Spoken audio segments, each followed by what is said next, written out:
Now, amid the ongoing Parliament logjam, Vice President and RS Chairman Jagdeep Dhankhar has criticized the disruptions, stating, and I quote, "The temples of democracy have been virtually ravaged. If we fail to safeguard them as arenas for discussion, debate, and dialogue, they will be taken over by other influences. These influences won't be representative, accountable, or bound by an oath to uphold the Constitution." Temples of democracy have virtually been ravaged.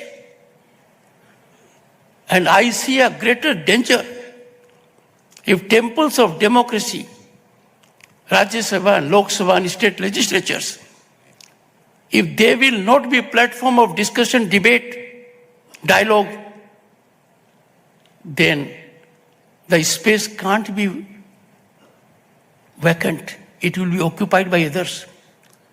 And those forces will not be representative. Those forces will not be accountable. Those forces are not that have taken oath to uphold the Constitution. We're crossing over to our senior editor, Pallavi Ghosh, to get us more on this. Pallavi, good afternoon. Can you tell us more about the significance of the statement? One thing that he's saying is that these influences won't be representative, accountable, or bound by an oath to uphold the Constitution. Yeah, and he's also referring to the fact that there have been many petitions which have been made by the opposition party. There are many rules like 267 they have been talking about, and to make the point that there has been a partisan way as far as the functioning of the Rajya Sabha is concerned. And I think that's the point which is also being made by the chairperson, that there are rules which are applicable to everyone, whether it's the opposition or whether they're government. And we are ready to debate and discuss every topic, but that doesn't mean that basic decorum should be compromised. If you ask me whether it's going to have much of an impact in the last week of the Parliament session, I really have my doubts on that. Because even though a middle part has been worked out, the opposition is demanding that by now the discussion should have still taken place even under Rule 167, while the government says we can do so only on the 11th after all the pending legislation is complete.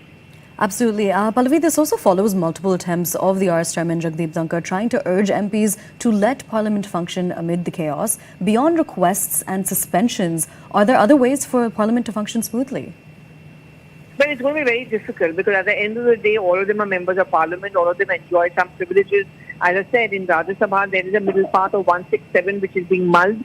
But even on that, doesn't seem to be any meeting ground. What the opposition says, okay, we are going to bend it, no longer 267 but 167, but let's start a discussion today itself now. This was a proposal which went in on a Thursday, but the government says you have pending legislations like the Delhi Ordinance, you have the Data Protection Bill, and then you have the no-confidence motion in Lok Sabha. So the only timeline which is really free is on the 11th, and that is the last day of the Parliament session.